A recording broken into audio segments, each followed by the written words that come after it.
Bienvenue sur Analyse du Monde, la chaîne dissidente qui donne des informations peu connues et multithématiques.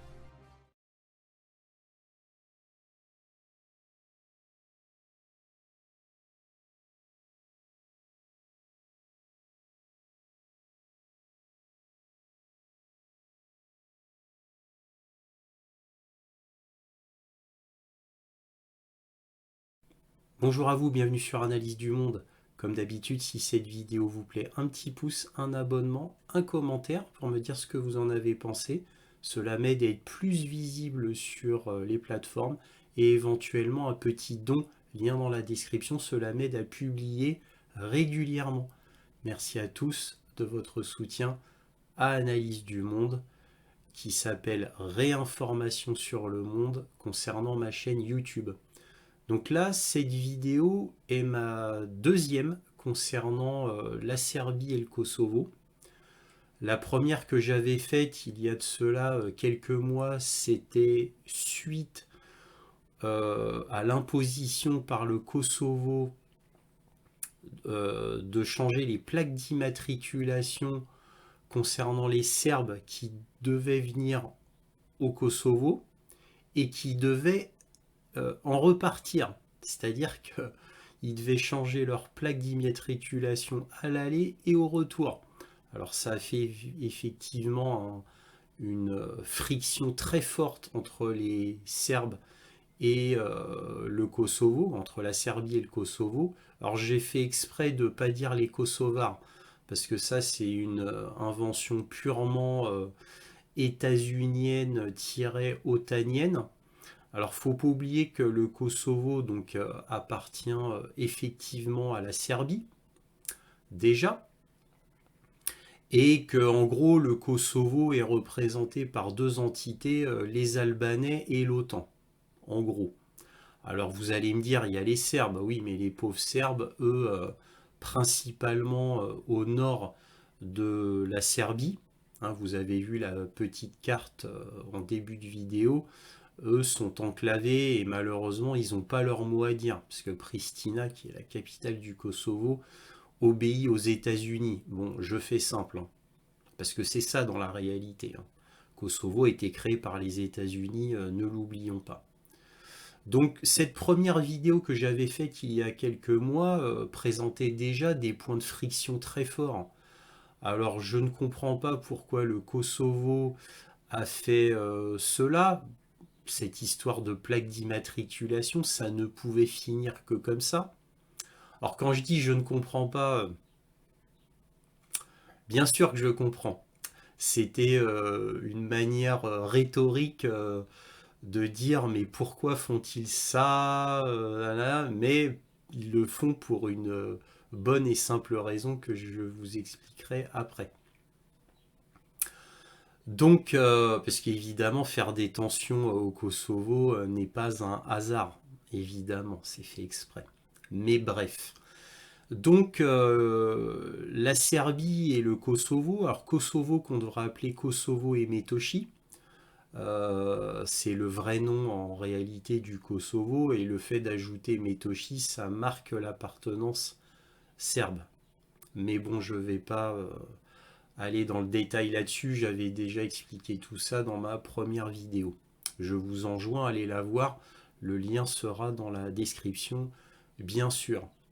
Donc, cette première vidéo parlait de cette première friction, et déjà à l'époque, il y avait une énorme tension, et déjà ça pouvait finir en guerre, très vite, parce que ça partait bien comme ça. Bon, ça s'est très vite essoufflé, parce que le président Vučić, on va dire que c'est quelqu'un qui a une double casquette. Il joue un peu à la Erdogan, sauf qu'avec moins de succès. Erdogan, il a l'appui de son peuple. Vučić, lui, il n'a pas vraiment l'appui de son peuple, parce que les Serbes connaissent très bien le personnage. Vučić essaye d'avoir le beurre et l'argent du beurre, c'est-à-dire il voudrait bien le soutien de l'Union européenne, des États-Unis, tout en préservant la Serbie. Évidemment, au bout d'un moment, il faudra choisir son camp, hein, parce que là, Vučić, à force de jouer près de l'OTAN, près de l'Union européenne, de laisser un peu tomber la Serbie, il s'est mis son peuple à dos.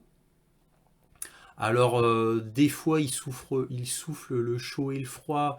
Des fois, il a des réflexions souverainistes, nationalistes, donc qui est faites pour rassurer son électorat, bien sûr, mais l'électorat n'est pas bête. Il voit très bien ce que Vučić fait dans l'arrière-cour. Donc, Vučić, vraiment, comme diraient les Anglais, c'est un Blade Runner, c'est-à-dire il court sur le fil du rasoir. Donc au final, Vučić, on ne sait pas trop dans quel camp il va tomber. Alors là, il y a eu des événements dernièrement où il y a eu des élections de maires albanais au Kosovo. Et il y a eu un boycott donc de la population euh, serbe. Évidemment, surtout au niveau du nord du Kosovo, hein, parce que c'est surtout là que ça fait mal. Le coup des maires albanais élus, c'est au nord du Kosovo. Et donc, il y a eu un boycott des Serbes et seulement 3% des électeurs ont voté. Bah oui, à cause du boycott des Serbes. Donc, ça fait plus que 3% en gros d'Albanais qui ont voté pour des maires albanais pro-OTAN à mort, bien évidemment. Bien évidemment.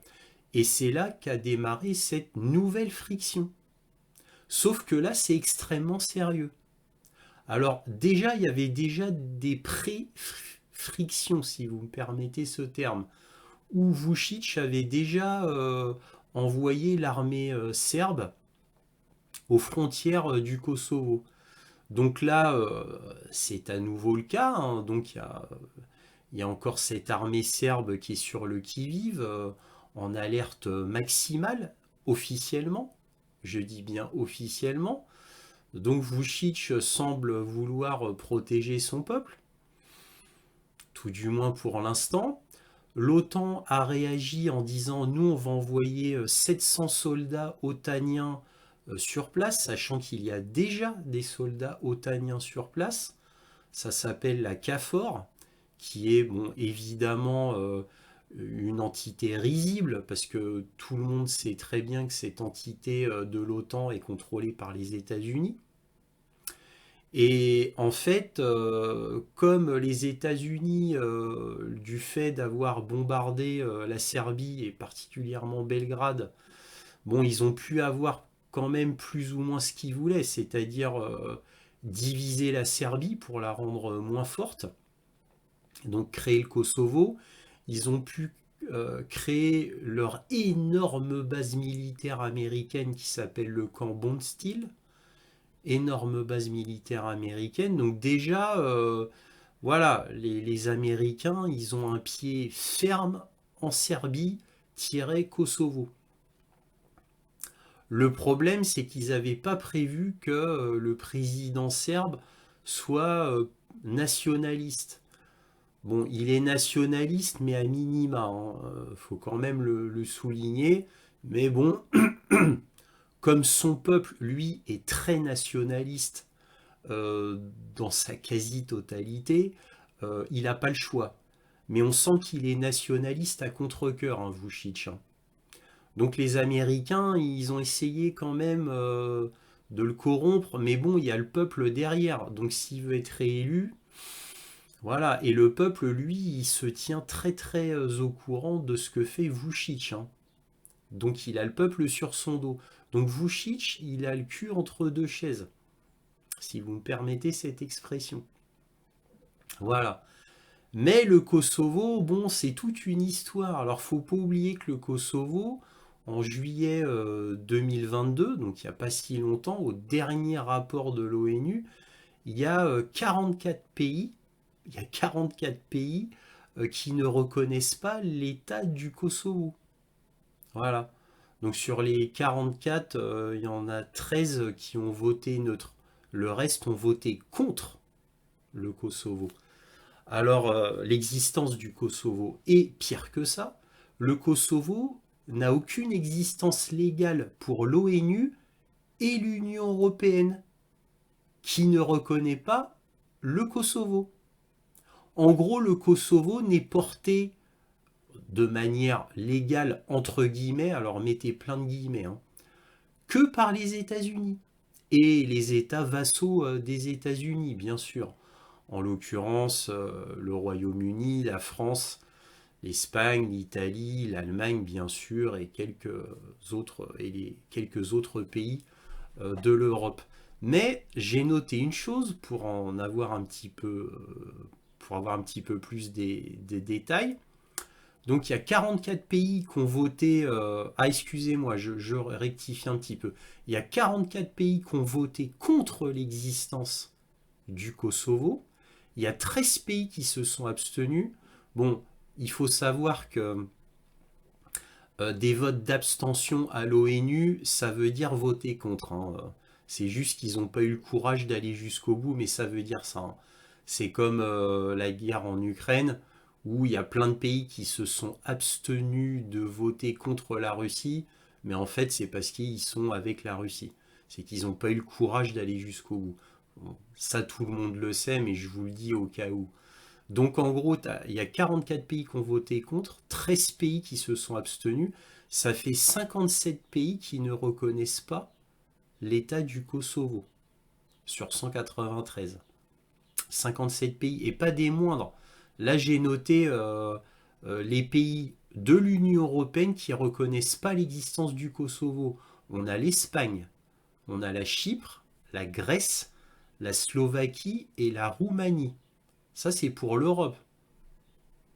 Voilà, donc des pays, voilà, quand même notables, hein. On a l'Espagne, la Chypre, la Grèce, la Slovaquie, la Roumanie, hein. Ensuite, bon, pays notables, sauf la Slovaquie, bien sûr. Alors, aussi, dans les pays internationaux qui s'y sont opposés, on a quand même la Chine, la Géorgie, la Moldavie, la Russie, bien sûr, et la Serbie, bien sûr. Ce qui fait 10 pays à l'international qui ne reconnaissent pas le Kosovo dans le sens 10 pays notables. Il y en a beaucoup plus, comme je viens de vous le dire, mais c'est des tout petits pays. Donc en pays notables, il y en a au moins 10. Voilà. Et c'est une liste qui s'allonge, puisque plus le temps passe, plus il y a des pays qui reconnaissaient l'existence du Kosovo, mais comme la faiblesse des États-Unis se fait sentir dans le monde entier, bah comme ils voient que la menace devient de plus en plus intangible, eh bien, il y a des pays qui se permettent, donc là, voilà, au 20 juillet, quoi, en juillet 2022, il y a tout d'un coup une volée il y a 17 pays tout d'un coup, au 20 juillet 2022, qui ont voté contre l'existence du Kosovo. Parce qu'ils ont vu en 2022, on est en pleine guerre avec États-Unis, Ukraine, Russie, ces pays-là ont vu la faiblesse, l'effondrement des États-Unis. Donc c'est pour ça, ils ont changé leur vote. Voilà, ça c'est quand on connaît les coulisses de l'ONU, hein. Voilà. Alors, et je le répète à nouveau parce que c'est extrêmement important, l'ONU et l'Union européenne ne reconnaissent pas l'existence du Kosovo. Parce qu'évidemment, tout ce qu'a fait les États-Unis depuis la guerre de Yougoslavie, eh bien, tout est illégal. Tout est illégal au niveau des lois internationales. Voilà. Donc, c'est de la tyrannie pure et dure. Et le fait que ça soit passé malgré tout, c'est parce que les États-Unis contrôlent tous les médias occidentaux, c'est comme ça que ça a pu passer, et ils contrôlent l'ONU et l'Union européenne. Voilà. Voilà, donc c'est comme ça qu'ils ont pu faire passer la chose. Comme d'habitude, vous me direz, parce que concernant la guerre en Irak, c'était pareil, mais guerre en Libye, guerre en Syrie, etc. Je vous rappelle comme ça, petit détail, que les Américains, au moment où je vous parle, sont en train de construire une base américaine en Syrie. Carrément, carrément. Je vous rappelle qu'ils volent 80% du pétrole syriens régulièrement. Et environ 50 à 60% des céréales de la Syrie qui sont volées par les Américains. Je le rappelle comme ça, hein. Les Français aussi volent du pétrole à la Syrie, mais dans une moindre mesure. Donc les voleurs, c'est les États-Unis à 90% et la France à 10%. Ah oui, ça c'est pas dans les grands médias qu'on va vous le dire, hein. Alors j'ai fait des vidéos là-dessus sur le vol des États-Unis et de la France concernant la Syrie. Donc je ne vais pas y revenir. Donc en gros, la situation là-bas ressemble fortement à une nouvelle petite Ukraine. Parce que on a, par exemple pour l'Ukraine, on a le coup d'État américain en 2014 qui renverse un président qui est plus ou moins pro-russe. Je dis bien plus ou moins pro-russe, pas complètement pro-russe, mais plus ou moins, mais ça suffit pour les États-Unis à les fâcher. Donc les États-Unis font un coup d'État en 2014 à Kiev, et au Kosovo, en Serbie, Slobodan Milosevic, qui était trop, on va dire, indépendant, on peut même pas dire pro-russe à fond, c'est pas ça. Ce qu'il a fait tomber, c'est qu'il n'acceptait pas de se mettre à genoux devant les États-Unis. Voilà, et il voulait une Serbie forte. Et malheureusement, la Serbie étant orthodoxe et donc fortement assez religieuse, très nationaliste, donc ça veut dire que les Américains n'auraient jamais pu les corrompre, faire passer les lois LGBT ou faire passer le progressisme en Serbie, ils n'avaient aucune chance. Donc ils savaient très bien que la Serbie ne pourrait jamais être mise à genoux. Alors que les Croates, la Croatie avait déjà été mise à genoux. Aucun problème. La Croatie, aucun problème. Et la Bosnie-Herzégovine, aucun problème. Aucun problème. Donc voilà. Donc au niveau de la Serbie, on a la même chose. Donc ingérence américaine. Alors de manière absolument scandaleuse, parce qu'ils ont bombardé la Serbie, particulièrement Belgrade, et oups, manque de peau, en plus ils ont bombardé, alors je sais pas si c'est fait exprès ou pas, mais ils ont bombardé l'ambassade de Chine à Belgrade, pourquoi pas. Donc ça a fâché éternellement les Chinois vis-à-vis des États-Unis concernant la Serbie, déjà. Là, au moment où je vous parle, la Chine a officiellement dit, officiellement, hein, qu'elle aiderait la Serbie, tout du moins dans un premier temps diplomatiquement. Mais bon, on ne sait jamais. Voilà. Faut pas oublier que si la Chine aide matériellement la Serbie, bon, là je vais très loin, hein, mais si la Chine faisait ça, immanquablement il y aura la Russie derrière, bien évidemment, eh bien, légalement, elle en aurait le droit. Parce qu'il ne faut pas oublier que, officiellement, je dis bien officiellement, c'est-à-dire pour l'ONU et l'Union européenne, les États-Unis sont un État terroriste concernant le Kosovo et la Serbie, pourrait-on dire, officiellement. Bon, certes, c'était déjà le cas pour l'Irak aussi. Officiellement, les États-Unis sont un État terroriste. Voilà. Puisqu'ils ont violé toutes les lois internationales à ce niveau-là. Il ne faut pas oublier qu'ils ont fait en réalité, j'ai fait une vidéo là-dessus, ça a fait 4 millions de morts en tout et pour tout, en comptant les deux guerres d'Irak, ça a fait 4 millions de morts en Irak, en tout et pour tout, hein. Voilà. C'est pas moi qui le dis, hein. C'est pas moi qui le dis, j'ai repris des chiffres officiels de grands journaux. Faut aller voir ma vidéo dessus, qui est sur Odyssée. Voilà. Donc, bref, donc là, au niveau du Kosovo, eh bien, il y a des similitudes avec l'Ukraine. Parce que là, comme par hasard, le fait qu'il y ait ces élections, le fait qu'on ait changé les plaques, qu'on ait voulu faire une politique de plaque d'immatriculation, toujours au détriment des Serbes, hein. C'est à se demander si les États-Unis veulent pas qu'il y ait une petite guerre en Serbie en préparation.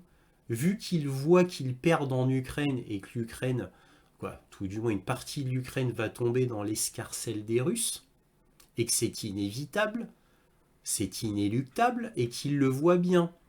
Donc ils préparent le terrain pour peut-être, ce n'est que ma spéculation, peut-être donc se venger sur la Serbie en se disant bon, on a perdu l'Ukraine, mais au moins on aura la Serbie. Voilà.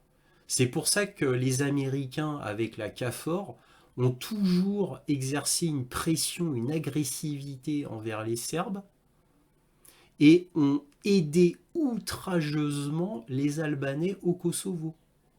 Voilà. Donc, et puis pareil pour la Bosnie-Herzégovine, hein.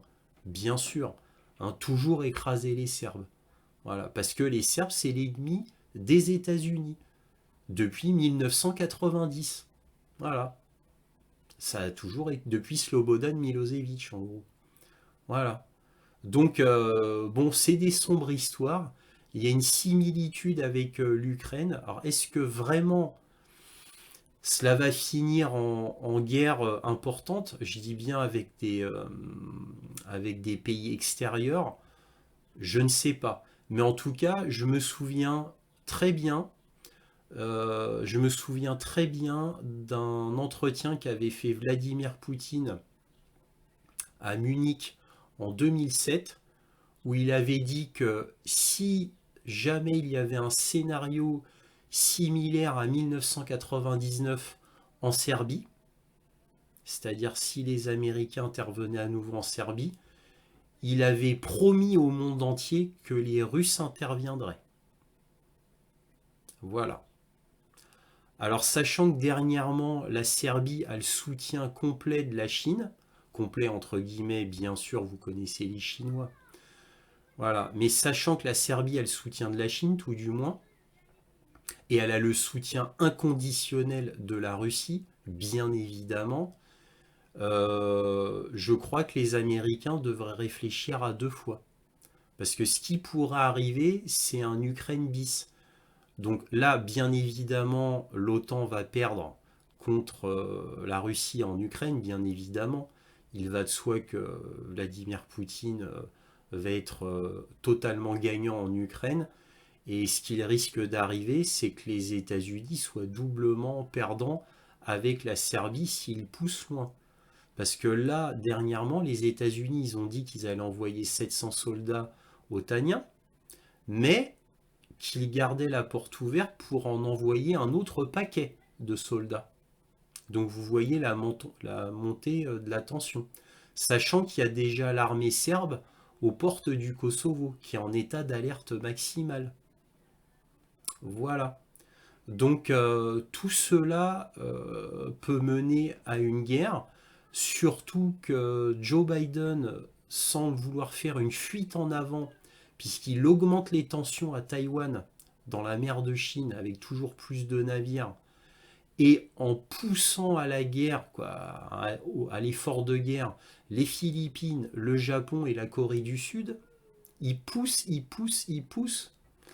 Donc je ne comprends pas cette attitude suicidaire, parce que les États-Unis, qui sont dans un état d'effondrement complet à tous les niveaux, je dis bien à tous les niveaux, il n'y a aucun secteur qui n'y échappe pas, eh bien, que va faire les États-Unis contre la Chine et la Russie? Rien, bien évidemment. Donc, je ne sais pas, je comprends pas. Normalement, le Pentagone, qui a la tête froide par rapport au gouvernement américain, d'habitude, le Pentagone arrive à rectifier le tir des absurdités faites par la Maison Blanche. Le Pentagone, c'est, on va dire, l'entité qui a la tête froide là-dedans en général avec les Américains. Mais bon, voilà, là, même le Pentagone commence à perdre pied à mon avis, hein. Nous verrons bien. En tous les cas, il est possible que ce qui arrive en Serbie, au Kosovo, eh bien, soit l'étincelle qui fasse une deuxième guerre possible en Europe. C'est possible.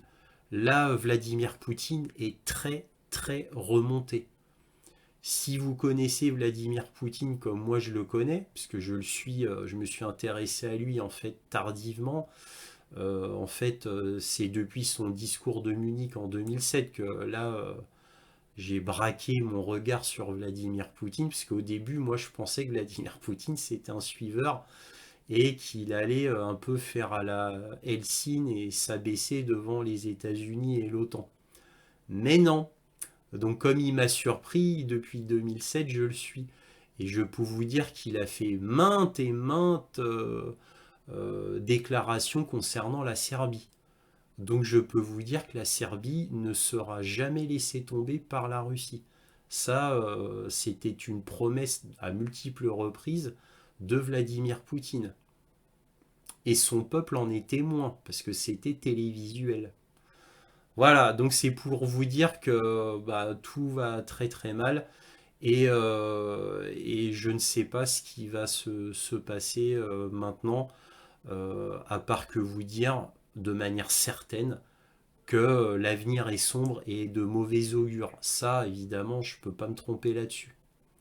Maintenant, est-ce qu'on va atteindre un niveau d'affolement militaire ou que ça va retomber suite à une contre-offensive qui va échouer côté ukrainien, s'il y en a une, je dis bien s'il y en a une, mais s'il y en a une, elle échouera invariablement, bien évidemment. Donc même Emmanuel Macron, là récemment, a fait une déclaration intéressante. Il a dit que sa, euh, sa relation avec Kiev va dépendre du succès ou non de la contre-offensive ukrainienne. Vous voyez déjà comment Macron recule, hein. Bon, bref, ça vous donne déjà une image du futur, hein. Donc, si la Russie est vainqueur en Ukraine, j'ai employé le mot si tout simplement pour faire semblant d'être objectif. Mais bon, voilà, donc si la Russie est vainqueur en Ukraine, ça va rebattre complètement les cartes mondiales. Donc, cette histoire d'envoyer encore plus d'hommes au Kosovo, évidemment, nous allons voir, hein. Mais je pense que quand il y aura une victoire russe en Ukraine, ça va faire beaucoup réfléchir les États-Unis. Donc ça peut rebattre les cartes pour la Serbie, qui va s'en sortir grandi, je le pense. Bref, nous verrons bien. Bon, allez, j'arrête là. Si cette vidéo vous a plu, un petit pouce, un abonnement, un commentaire. Merci beaucoup pour cela. Et éventuellement un petit don, lien dans la description. Cela m'aide à publier régulièrement. Cela m'aide énormément pour mes abonnements. Merci beaucoup. Merci de votre soutien à Analyse du Monde, réinformation sur le monde. Et toujours, soyez curieux.